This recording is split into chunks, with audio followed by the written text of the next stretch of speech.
إن الحمد لله نحمده ونستعينه ونستغفره ونعوذ بالله من شرور أنفسنا ومن سيئات أعمالنا من يهده الله فلا مضل له وما يضلل فلا هادي له وأشهد أن لا إله إلا الله وأشهد أن محمدا عبده ورسوله وبعد.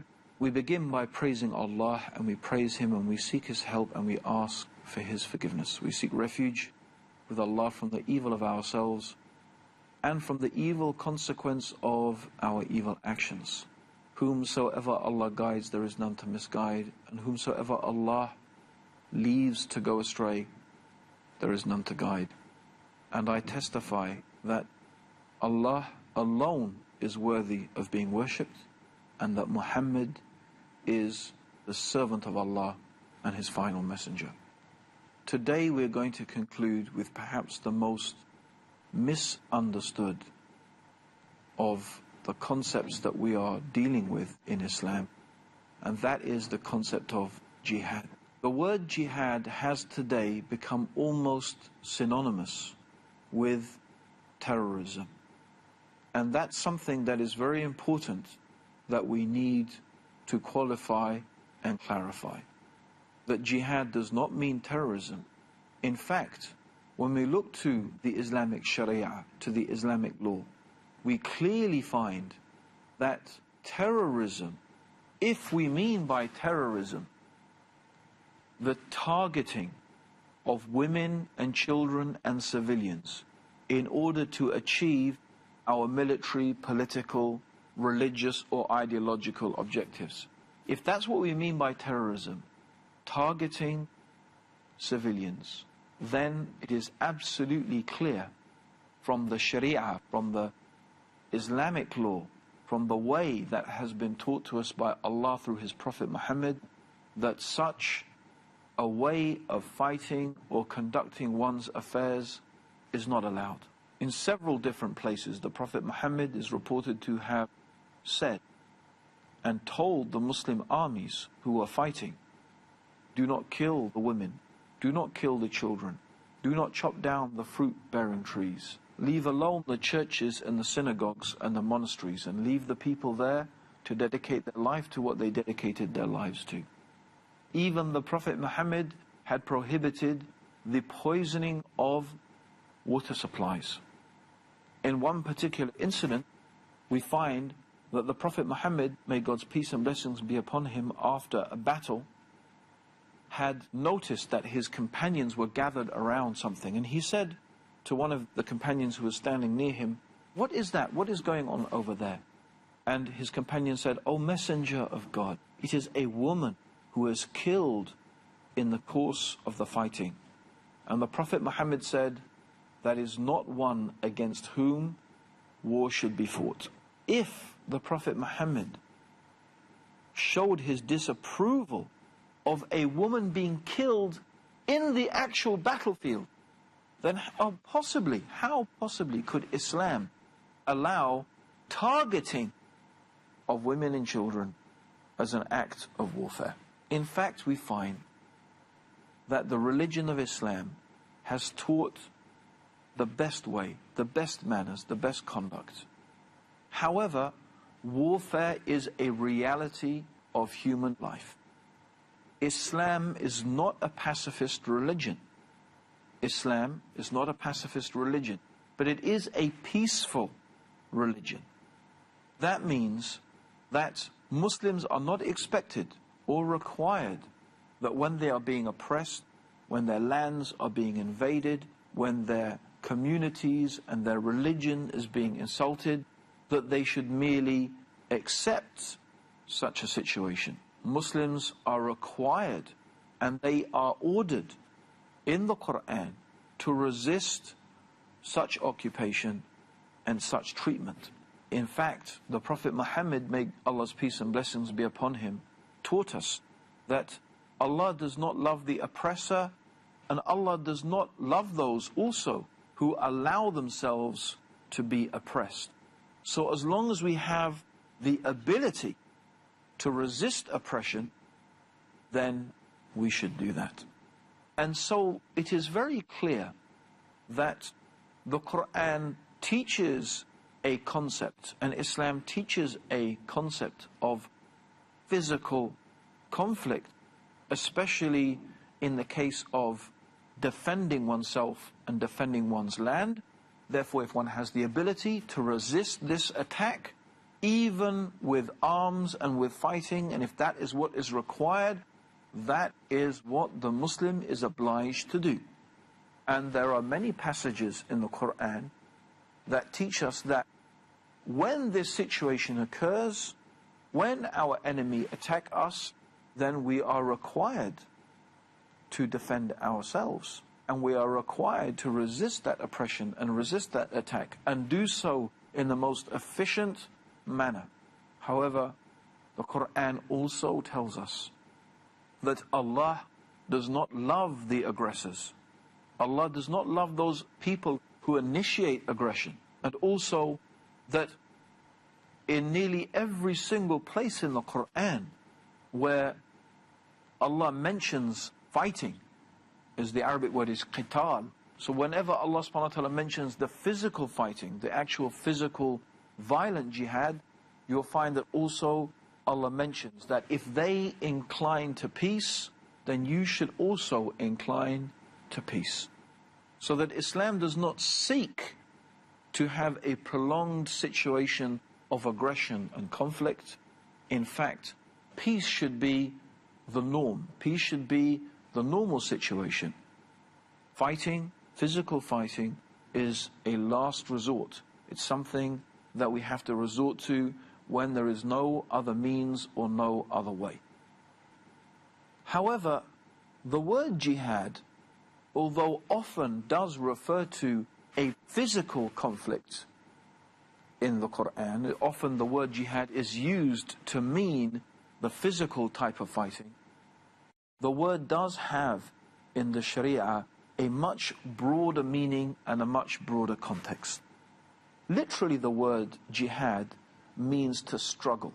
This is what the actual word in Arabic means. In fact, it means to struggle to the utmost of one's ability. To struggle to the utmost of one's ability to do what? To get money, to take other people's property, to get booty. The Sharia, the way that leads to Allah on this earth, that is when truly we will have real peace on this planet. So jihad is the struggle in order to do that.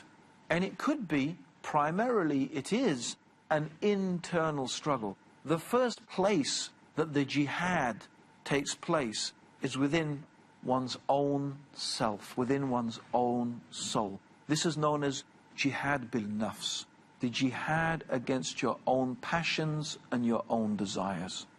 Because this is the reality of life. Life is a test.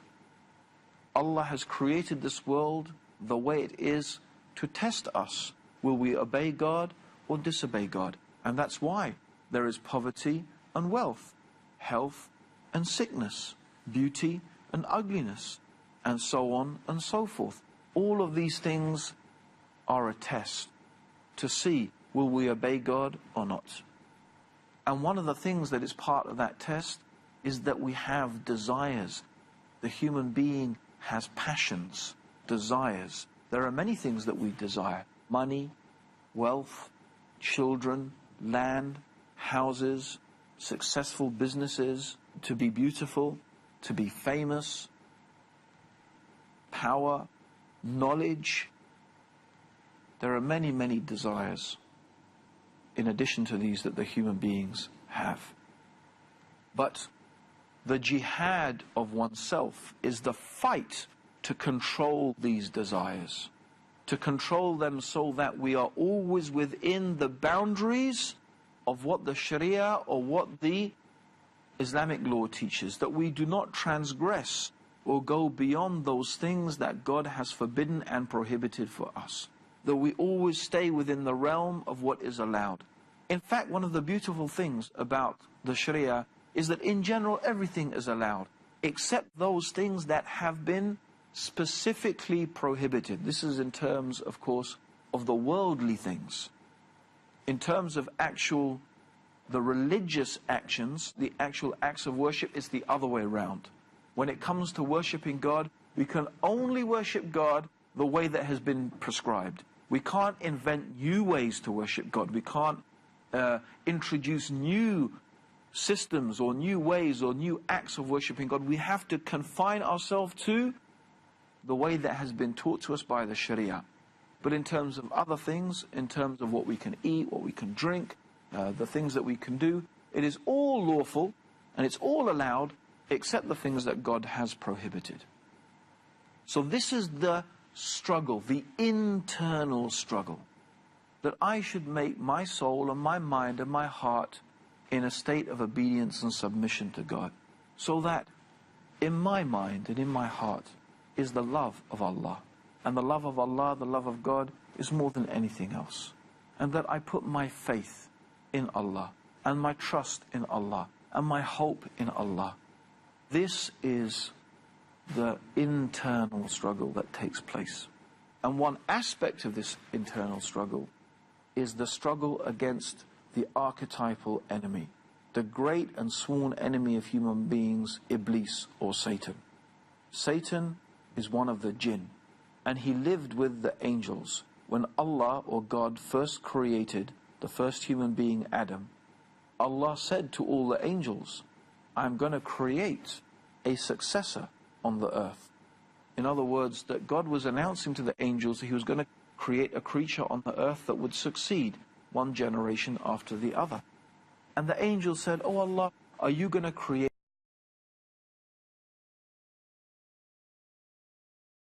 a creature that is going to cause mischief and shed blood? But Allah said to the angels, I know what you don't know. Anyway, Allah created Adam, and Allah told the angels to bow down to Adam, and they all bowed down except Iblis, who was one of the jinn. Iblis refused, and Allah said, oh Iblis, what is wrong with you that you are not bowing with those who are bowing? And Iblis, or the devil, or Shaitan said, I am better than him. You made me from smokeless fire, you made him from clay.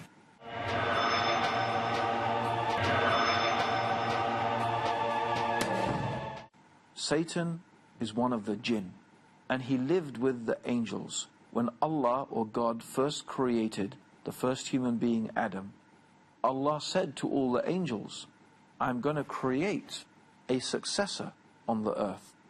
In other words, that God was announcing to the angels that he was going to create a creature on the earth that would succeed one generation after the other. And the angels said, oh Allah, are you going to create a creature that is going to cause mischief and shed blood? But Allah said to the angels, I know what you don't know. Anyway, Allah created Adam, and Allah told the angels to bow down to Adam, and they all bowed down except Iblis, who was one of the jinn. Iblis refused, and Allah said, oh Iblis, what is wrong with you that you are not bowing with those who are bowing? And Iblis, or the devil, or Shaitan said, I am better than him. You made me from smokeless fire, you made him from clay. Then Allah subhanahu wa ta'ala, the Creator, was going to expel Iblis. But Iblis said, oh God, give me respite.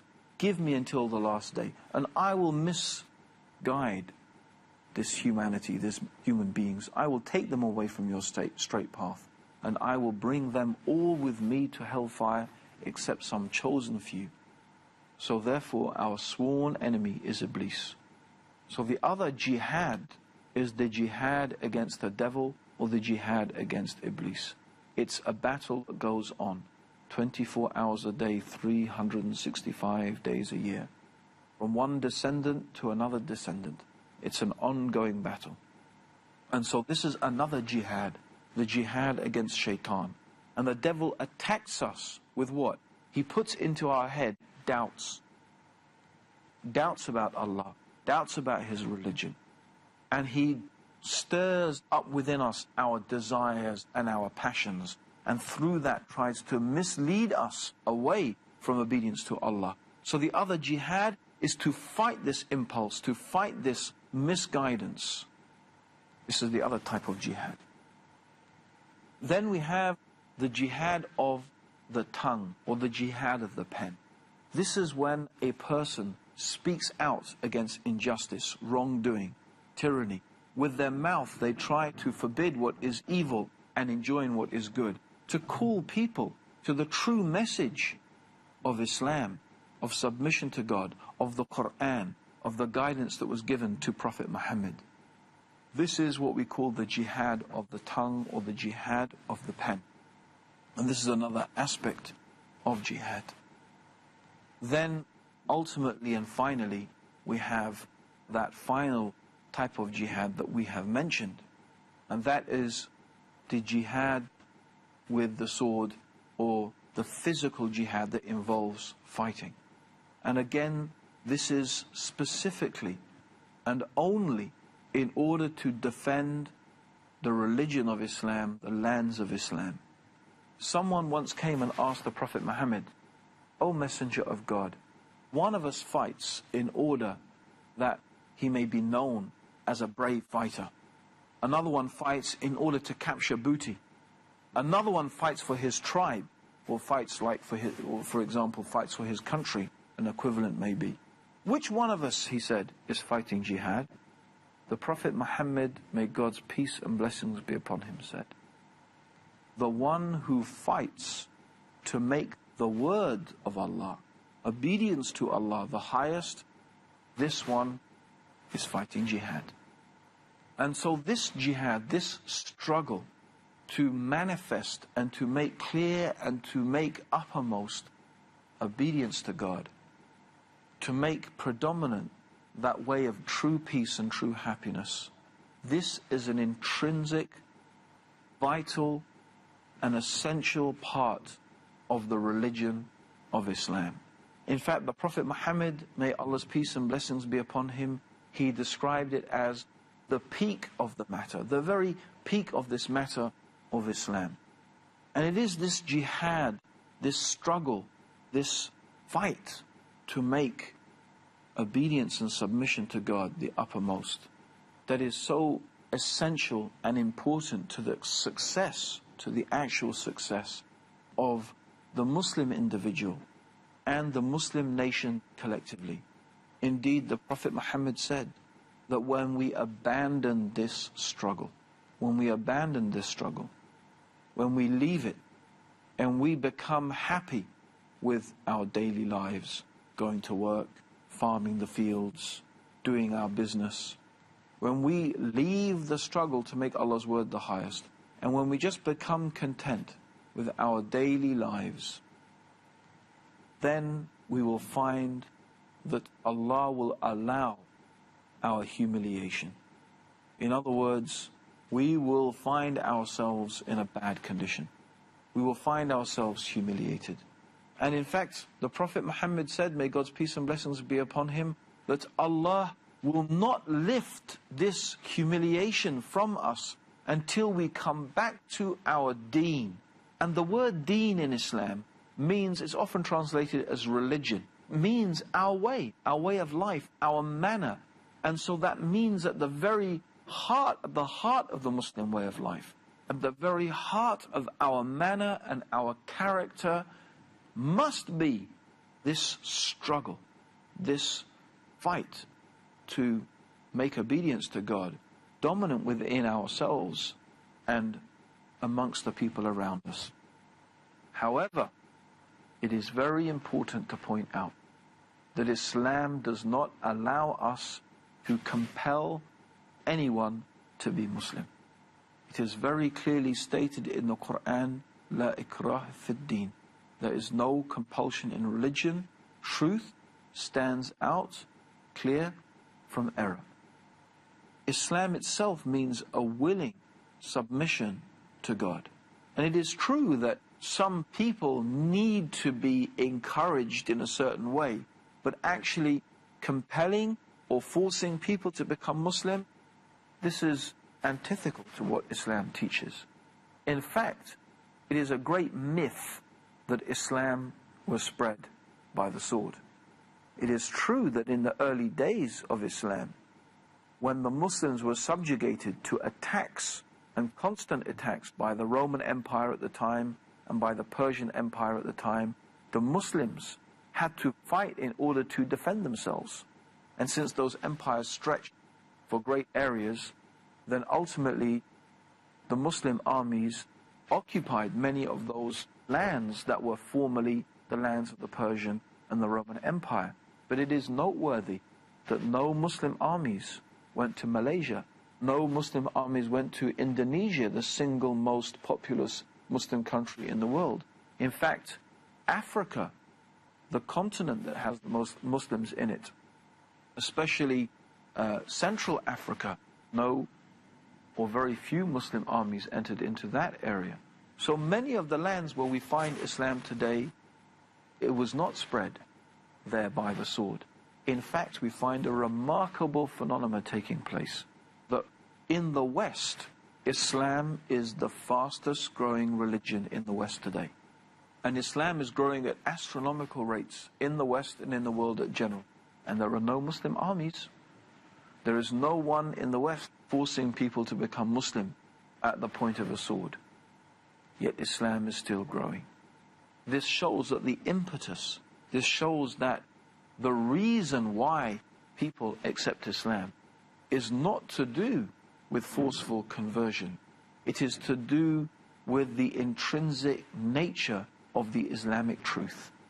It is to do with the sublime and beautiful message of the Quran and the teachings of the Prophet Muhammad. Of course, every Muslim has the duty to convey the message of Islam in the best manner possible. And that could be done either through words or, more importantly, through our behavior, through displaying the noble and the good characteristics that every Muslim should have of truthfulness and honesty, trustworthiness, keeping our promises and fulfilling our pledges and our trusts, our honesty in business dealings. These were the very things that attracted so many millions of people to Islam. And they are the very qualities that Muslims need to display in their everyday life. And still many Muslims do display those qualities, and all praise is due to Allah. So this imperative, this need to convey the message of Islam is important. We invite people to Islam. That's our job. The word da'wah means invitation. We can't make anybody Muslim. That's not our job. It is not my task or responsibility to actually make a person Muslim. No. My job is to invite them, to explain to them, to propound to them those teachings of Islam, what they are really about. But it is Allah alone who guides people. It is Allah who guides those people who are truly worthy and deserving of this noble and beautiful religion of Islam. Allahumma salli ala Muhammadin wa ala alihi wa sahbihi wa sallam.